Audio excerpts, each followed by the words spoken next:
Imposible naman. Kung sinasabi na 37 shots daw po, mga kababayan, ang nangyari doon, imposibleng wala kang makukuha kahit 3 peraso o 4 na peraso.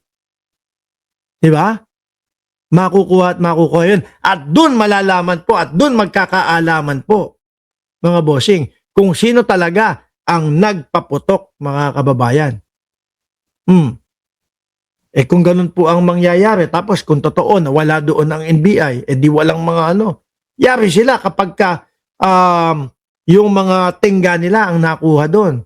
At nakita, inisyu ko dito sa ito, sa iyo inisyu to, sa iyo inisyu to. Tapos mga tagabantay pala doon sa Senado. Di ba? Tuloy. Wala pong pupunta doon na NBI.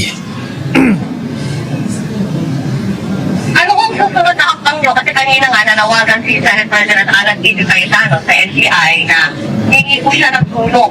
Ano pong tulong na ibibigay niyo po?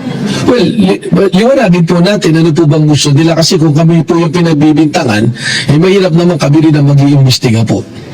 So, tama naman po siguro yun. Kung andun yung PNP, di mag-imbestiga po yung PNP. Correct. Oo naman. Di ba? Yun ang una mong tatawagin na. Nandyan na kayo eh. At mas malinaw pa sa inyo. Di syempre, kapag ka sila mag-iimbestiga, tapos sinasabi nila kung sila ang gumawa nun, di ibabayas na nila yan. Di ba? Yung parang sa mga pelikula. Tinanggap nila na kami na mag-iimbestiga, pero sila pala gumawa. Di ba? Logic lang mga kababayan eh. Sasabihin ni Melvin Matibag, may putukan na nangyari dyan. Pinag-iimbestigan nyo kami. Sige, kami mag-iimbestiga. Alam mo sa sarili mo, ikaw yun. Ilalaglag mo ba yung sarili mo? Hindi. Di ba? So yung sinasabi po ni Melvin Matibag, nandyan ang PNP. Sila pag-imbestigahan nyo. Kasi kaya nilang ilusot kung sila man yung gumawa nun eh. Kaya nilang ilusot kapag tinanggap nila na sila ang mag-imbestiga doon. Di ba? Ang simple lang ho, mga kababayan. Binibigyan pa kayo ng pabor ni Attorney Matibag para patas yung pag-iimbestiga. Alaman po kung sino talaga yung mga personalidad na naging involved po sa pagpaputok ng baril. Kasi ang tinatanong ko nga, marami daw pong putok eh. Nakaputukan, tapos wala man tinamaan kahit medyo from the point of view investigation, medyo kailangan pag-isipan po natin kung bakit may Tsaka yung ganun 37 shots tapos yung mga senador pagkatapos ng putukan, ang gaganda ng mga ngiti, naka-buffet pa ho. Sabi ni Al Pacino, Senate and SOCO investigation.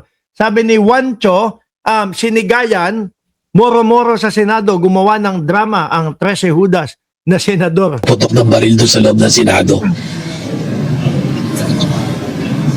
Oo, sir. Dinisahin ba kayo sa mga senador na nanawagan kanina ng tulong sa NBI na? Well, kung formal po talaga na tulong at maayos na usapan, wala naman pong problema na kami mag-imbestiga dahil yan po na may trabaho namin. Pero sana po, yung pag-isipan kagad po yung aming ahensya na kami may kagagawan, hindi naman po yata makatarungan yun. Siguro Tsaka hindi na magiging patas yun kung sila. Ulitin ko. 13 senador.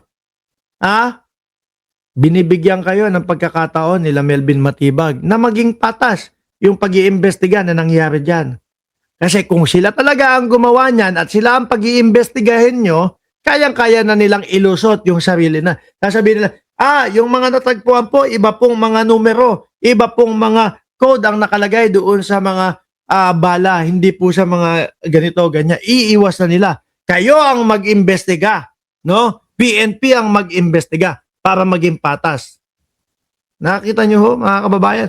Kaya sabi ko, okay sumagot si Melvin Matibag, matalino. Nakalimutan nila na ang gusto nilang i-frame up, mga bossing, lawyer, attorney, matalino. po kailangan magkaroon po ng isang malinaw at parehas na pag-iimbestiga po sa nangyaring to. And kami po, ako po, kaya ako po nag-imbita pumunta rito yung media para personal na makita na kami po lahat ng opisyal at kilala naman po ni Jan Consulta lahat halos na opisyal ng NBA accounted for, nandito po lahat dito po sa Sequoia Hotel po.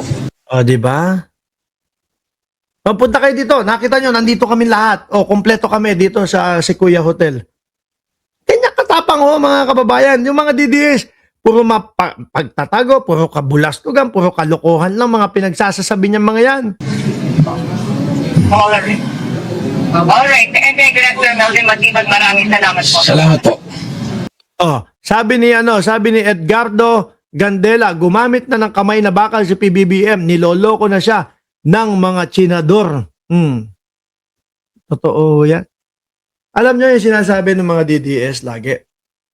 Martial law na ba? Martial law na ba? Ganito, ganyan. Nako, baka mas matuwa pa yung mamamayang Pilipino o majority ng Pilipino kapag ka nagdeklara ng martial law si Pangulong Bongbong Marcos. Oo, ang gugulo nyo mga DDS eh. Puro kayo panggugulo sa ating bayan eh. Diba? Kaya para tumahimik ang ating bansa. O sige, eto na lang. Deklara na natin yung martial law. Mas madami pang matutuwa dyan. Kesa yung araw-araw nakikita kayo ng mga kababayan natin. Puro paninira, puro gagago yung mga ginagawa ninyo. Sabi ni Alonly TV, security ng Senado, may gawa ang salarin. Sabi ni Basilaba, kumilos ka na, Marcos. Di ba? Presidente, eto ngayon mga bossing. No, si Pia Cayetano, pakinggan naman ho natin mga kababayan. Still here in the Senate, and I'm still in the Eto, mga walang yatong dalawang magkapatid na Cayetano na to, no? Yung makikita mo, sumisigaw pa. Huwag niyo po ako sigawan, madam, sabi ni Melvin Matibag. Yun lang ang gagawin mo sa amin. Yun lang. May mga kapulisan kayo dyan. Isa siya doon sa nakita ko na nagsasabi na pinapapunta doon sila Melvin Matibag. Tapos may bintang na doon sa NBI.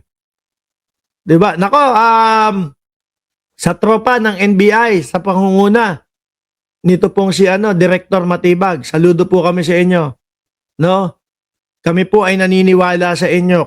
Kami po, nakikita po namin na ginagawa ninyo na maayos ang trabaho ninyo. Kaya pakikuha na po si Bato. Pakibilis na po. office of my brother, the Senate President. It's been a long evening, and Kunyari, stress, Pero yung picture nyo ho talaga, madam, halatang halata na parang walang nangyari na mga 37 na shots ang nangyari. had wanted to do an FB Live to be able to share with you the